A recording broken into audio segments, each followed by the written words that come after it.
Magandang umaga, tanghali, hapon, gabi. Sa zodiac sign na Aries, okay?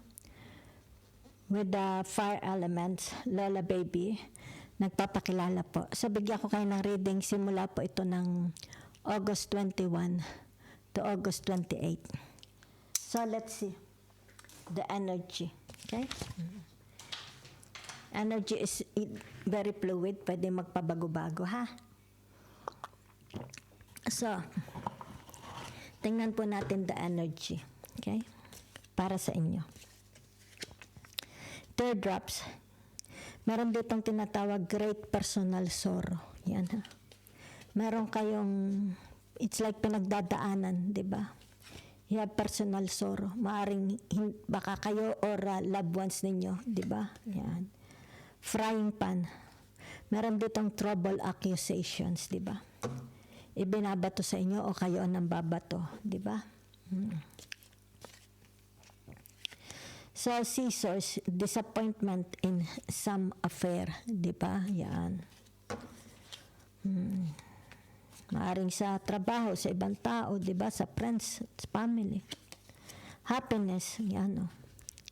It's like mayroong parating na kasayahan sa buhay nyo. Okay?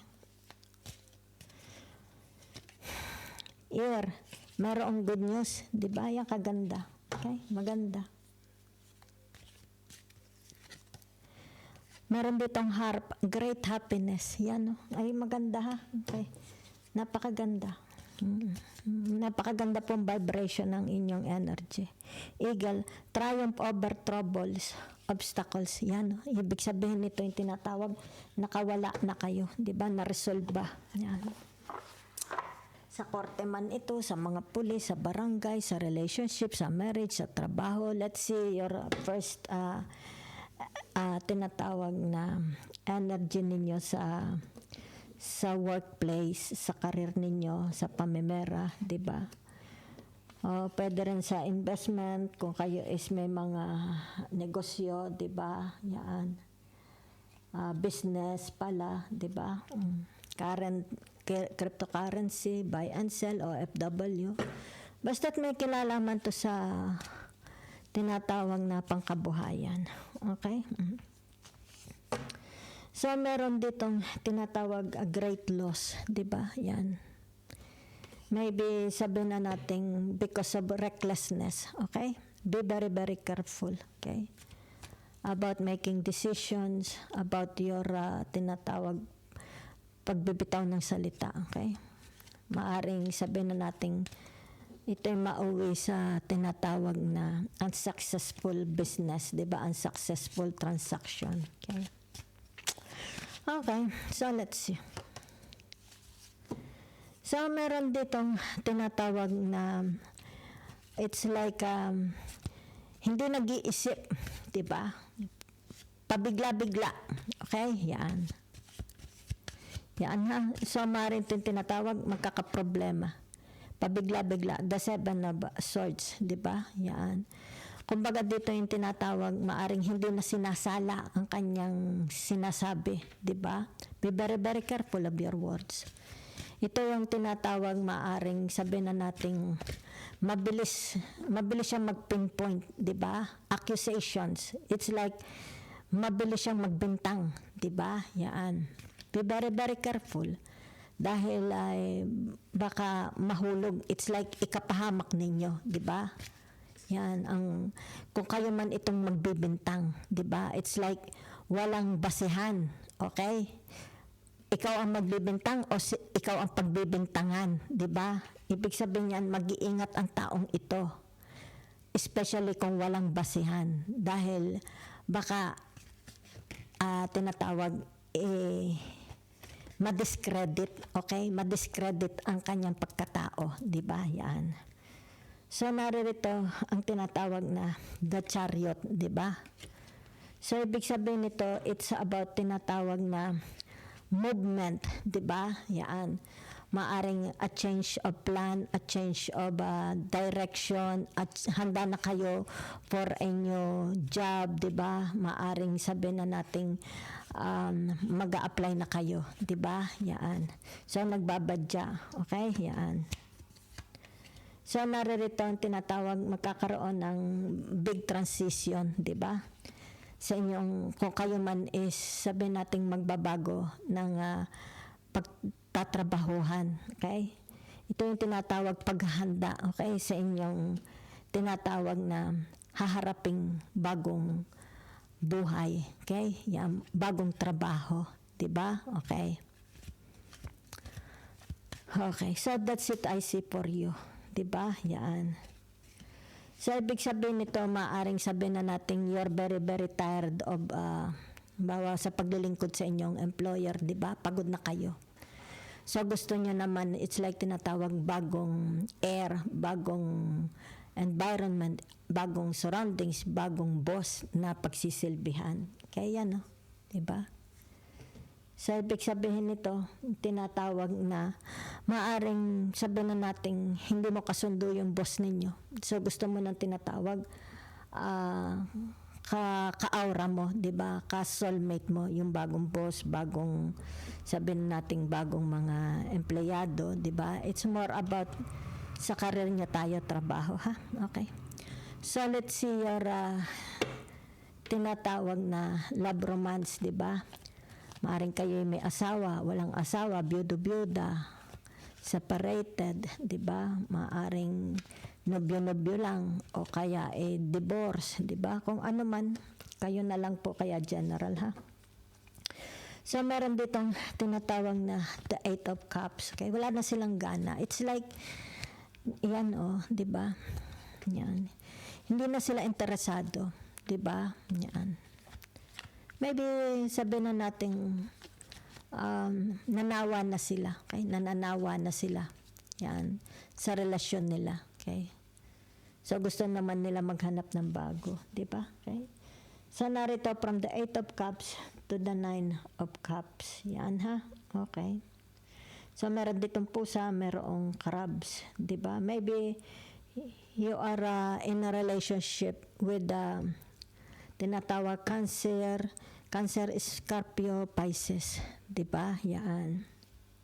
So ibig sabihin nito, kita mo yung crabs at pusa. Ibig sabihin yan, magkaiba ang inyong tinatawag na karakter, energy, 'di ba? Yung crab is more on tinatawag na it's about family. It's like they cared about their family, 'di ba? It's like whenever they go, they bring their family. Pero narito naman yung pusa. Ibig sabihin ng pusa is yung tinatawag na it's like mapaglaro sa pag-ibig, 'di ba? Yan. Hindi seryoso. Okay? It's like ang tingin niya sa pag-ibig is isang laruan, 'di ba?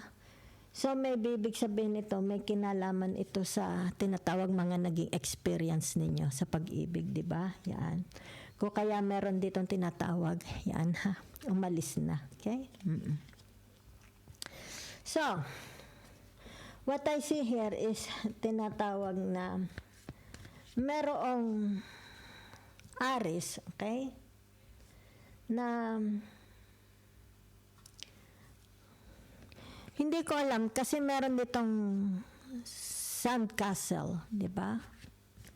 Ito, may sandcastle, 'di ba? It's like sa bawat areas, lugar do sa sandcastle, naroon yung tinatawag na kailangang mapunuan, 'di ba? Yan.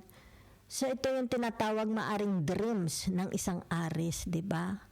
Kung sila is magkakaroon, papasok sa isang relationship, it's like mapupuno yung kanilang pangangailangan. Yon, ha? Yan. Kasi meron ditong tinatawag na hindi na sila interested, 'di ba? So naghahanap sila ng relationship na hindi pangmadalian, 'di ba? Kasi narito yung pusa. Yan, no? Kita mo yung pusa ang ginagawa sa crab, pinaglalaruan niya. But the crab is all about tinatawag na family oriented. Kung saan ang pamilya kailangan dala-dala, it's about their faithfulness, 'di ba? So kung kaya nga kita mo yung kanyang white castle, yung sand castle niya is punong-puno ng mga cups, di ba? Yung mga kung saan sa areas niya may mga kailangang punuin na dapat punuin, di ba? Yaan. Siguro that's yung tinatawag expectation ng Aries, di ba? Yaan. So let's see. Okay. So naririto, di ba? Yan. Ang tinatawag na kita mo meron ditong pusa, 'di ba? Do sa tabi. Anong ibig sabihin ng pusa, 'di ba? Naririnig nyo, it's about intuition, 'di ba? It's about your intuition, 'di ba? Kumbaga dito you follow your intuition. Pero nakikita ko dito is more about tinatawag na maghahanap ka someone na reliable, 'di ba? Kasi itong 8 of Cups, sumunod agad ang tinatawag the 9 of Cups, di ba? So, ibig sabihin nito, somebody na reliable, na kumbaga dito yung tinatawag na maiibigay ang gusto mo, di ba? Kaya nga meron ditong sandcastle, may mga cups, di ba? Yan. Maiibigay. Yan. Kaya narito ang pusa, di ba? Yan. Kumbaga dito yung tinatawag, kailangan reliable ang person na ito. Yan. Lahat ng pangangailangan ng Aries, ibibigay. Yan ha. So naririto ang tinatawag na the Fool. Yan ha.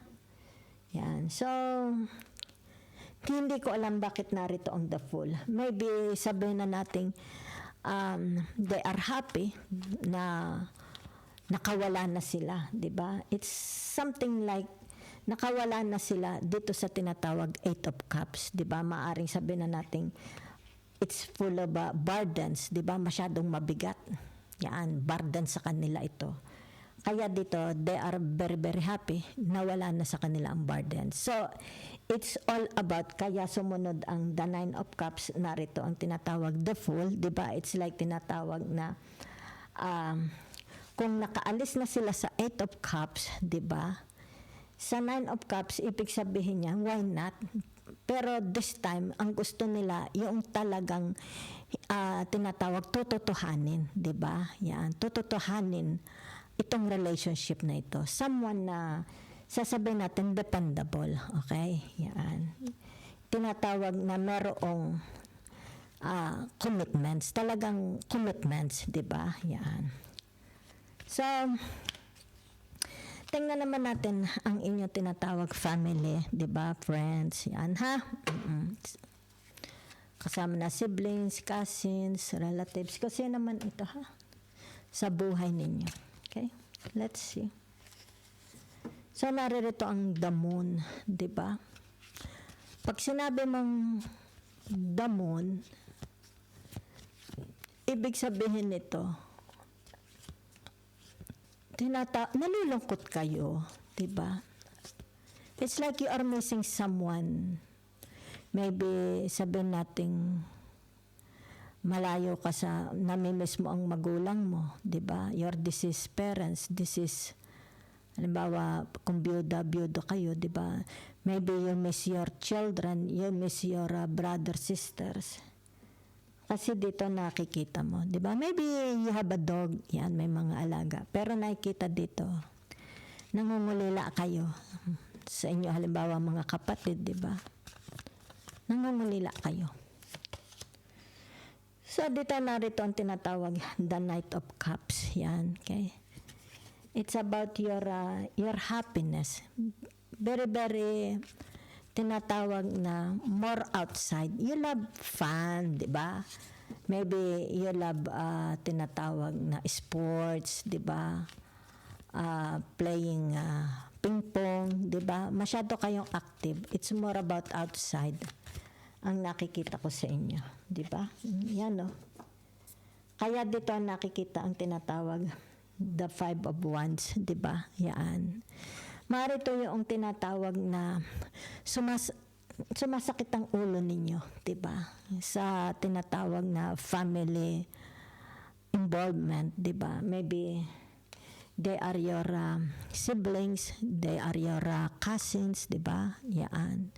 Kumbaga dito yung tinatawag na maybe they're asking your opinion, pero masyado kayong nababurden, di ba? Yan. Gusto nyo, nakikisama kayo, di ba? It's like you are part of the family. Pero nakikita dito yung tinatawag na masyado na kayong exhausted, di ba? About family involvement, siblings. Kasi nakikita dito, you love to go out, di ba? It's like tinatawag na gusto kong pumunta sa SM, di ba? Gusto kong lumangoy sa dagat, gusto ko munang about yourself, di ba? Baka masyado kayong tinatawag tied up, okay? Yan. Tied up sa inyong family. Yan, ha? Sabihin natin responsibilities, di ba? Okay. So, whatever is this, tingnan natin ha, if there is a message ni universe, okay, advice, okay. Okay. So, whatever is this, di ba, what you are praying, okay, yan, di ba, yan. What you are praying for a new job, di ba? New relationship, marriage, di ba? Whatever is this, okay? Nakikita dito na magkakaroon ng tinatawag na good news, okay? You will receive good news. Dito kasi, yan ha. Nasaan ito? Yan o. Kita ninyo, yan o. What you are praying, magkakaroon ng good news. Maybe you will receive email, di ba? Call, yan ha. Pwede ito about family, di ba? Family situation, di ba? A business, properties, job, di ba? Yan. So, ibig sabihin nito, tinatawag, magkakaroon na ng, yan o, kasi naririto kayo, di ba? It's very, very taxing dito. Sa 5 of Wands, di ba? Yan. You're very, very exhausted, di ba? So, whatever is this, ibig sabihin nito, kung ano man ito, di ba? It's like you are in involvement. It's about your involvement to others, to friends, job, at home, marriage, brothers, sisters, siblings, di ba? So, magkakaroon dito ng tinatawag triumphant, di ba? Yan, magkakaroon ng triumphant. Yan, ha? Ano pa? Di ba? Yan. Ano pa? Magkakaroon dito ng tinatawag na great happiness. Yan ha. Okay, kita nyo. Diba?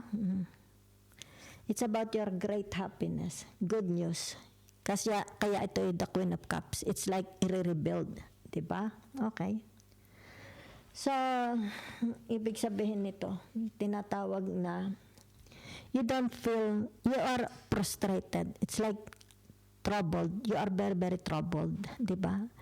Dito nakikita yung tinatawag, your great personal, you have great personal sorrow. Diba? Okay? Meron din dito yung tinatawag na magaling magbintang. Diba? Yan. Magaling magbintang. Yan.